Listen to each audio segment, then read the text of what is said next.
Pozdrav i dobrodošli. Danas pravimo pileću supu sa gris knedlama. U šerpu prvo sipamo 2 litra vode.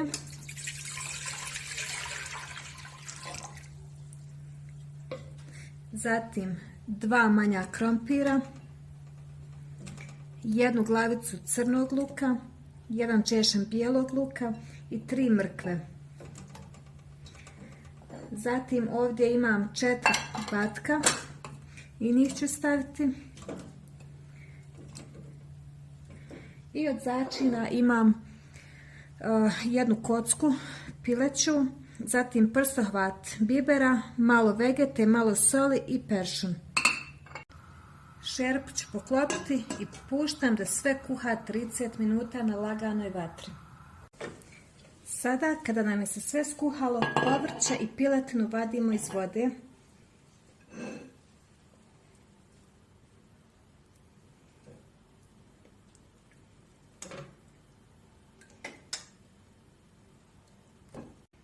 Za supu uvijek koristim piletinu sa kostima, jer tako supa bude ukusna i masna.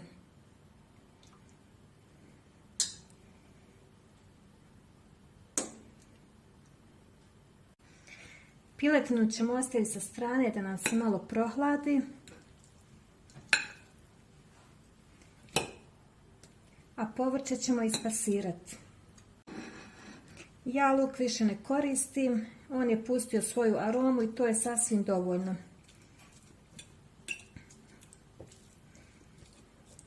Kada povrće ispasiram, vratit ću ga ponovo u supu i pustiti da još kuha par minuta.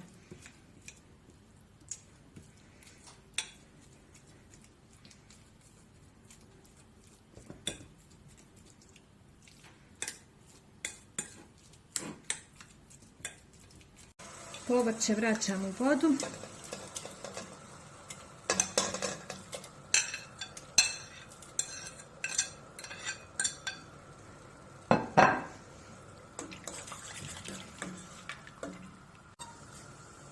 Kožu sklanjamo. Ona nam nije potrebna. A meso sitnimo.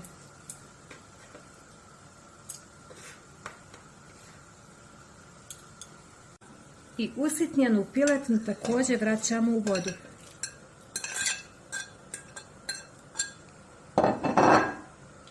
Vidite kako je supa masna, a nisam stavljala ulja nikako. I dok nam se supa još malo krčka, idemo pripremiti smjes za knedle. Prvo dodajemo 1 cijelo jaje i dobro ga umutimo.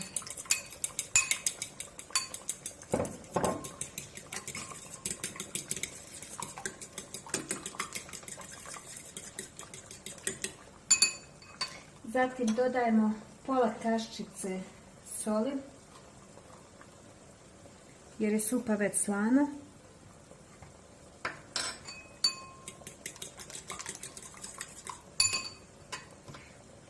Pola kaščice praška za pecivo.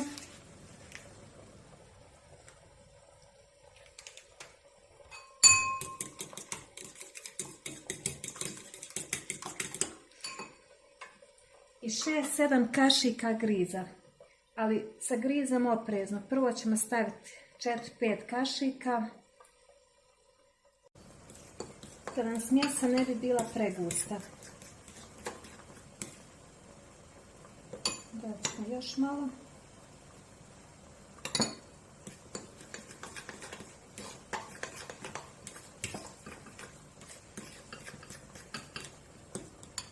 I na kraju 1 kašičicu ulja, jer ulje nam sve povezuje.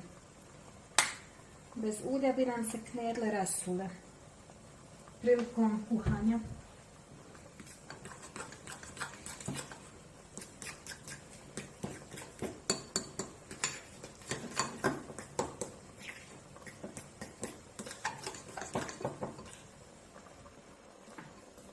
To je to. U vrelu supu spuštamo knedle, ali je potrebno prvo da zagrijemo kaščicu, da bi knedlice lagano spadale u supu.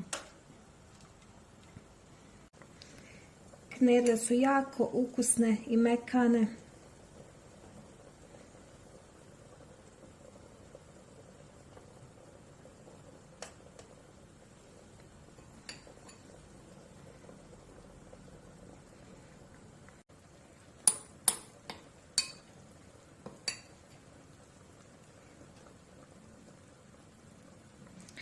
I sada kada smo potrošili svu smjesu, poklopit ćemo i ostaviti da kuhaju 10 minuta.